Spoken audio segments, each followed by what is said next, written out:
اور نوجوان جو آج معاشرے میں گر کر آج معاشرے کے اندر گرے ہوئے ہیں اور چھپ چھپ کر گناہ کرتے ہیں، تو ابراہیم بن ادہم کے پاس ایک نوجوان آیا اور اس نوجوان نے کہا کہ جی مجھے ایسا طریقہ بتائیں کہ میں چھپ کر گناہ بھی کرتا رہوں اور اللہ کے ہاں میری معافی بھی ہو جائے، میں گناہ بھی کرتا رہوں اور میری معافی بھی ہو جائے۔ تو حضرت ابراہیم بن ادہم رحمہ اللہ انہوں نے کہا اچھا میں تجھے 6 چیزیں بتاتا ہوں۔ کتنی؟ 6 چیزیں۔ کہا میں تجھے 6 چیزیں بتاتا ہوں، اگر وہ 6 چیزیں تو کر لے، اگر تیرے سے ہو جاتی ہے تو وہ کر لے تو تجھ سے گناہ بھی کرتا رہنا اور گناہ کے بعد جو ہے معافی مانگ لینا، تجھے معافی ہوتی رہے گی۔ اس نے کہا ہاں جی، خوش ہو گیا، وہ بڑا خوش ہو گیا۔ اس نے کہا ٹھیک ہے بتائیں۔ پہلی چیز کہا کہ تو جا اور تو اس جگہ گناہ کر جہاں تو رب کی ربوبیت اور یہاں رب کی نظروں سے اوجھل ہو جائے، جہاں تو رب کی نظروں سے اوجھل ہو جائے اس جگہ پہ جا کر گناہ کر۔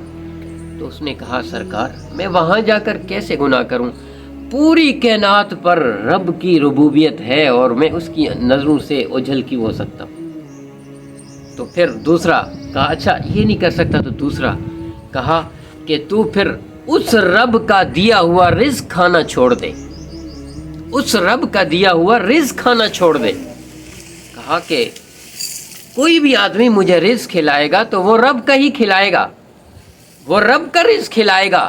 تو کہا کہ جب رب کا رزق کھائے گا تو میں رب کے رزق سے کیسے بچ سکتا ہوں، ضرور میں رب کا رزق ہی کھاؤں گا۔ پھر کہا کہ چلو اگر یہ نہیں کر سکتا تو جہاں بھی جائے گا رب کا رزق ضرور کھائے گا۔ تو پھر تیسری چیز کیا ہے؟ تیسری چیز یہ ہے کہ پھر جہاں کسی کی بادشاہت ہوتی ہے، جہاں کسی کی بادشاہت ہوتی ہے تو بادشاہت کے اندر پھر اس کی سلطنت کے قوانین ہوتے ہیں، اس سلطنت کی قوانین کے اندر اسے رہنا پڑتا ہے۔ تو پھر تو اس رب کی بادشاہت سے باہر نکل جا۔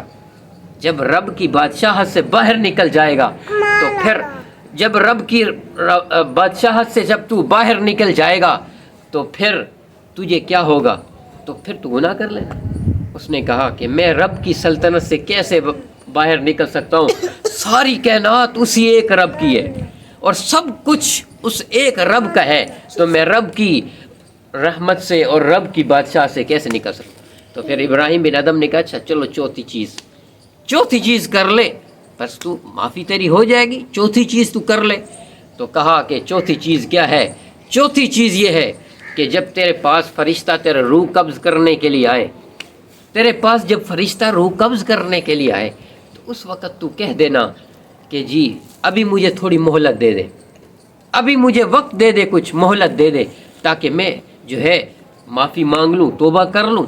جب اس طرح کر لے گا تو اس نے کہا اذا جاء اجلھا، کہ جب وقت مقرر ہو جاتا ہے، کہ جب وقت کسی کا مقرر ہو جاتا ہے پھر وہ وقت نہ آگے ہوتا ہے نہ پیچھے ہوتا ہے۔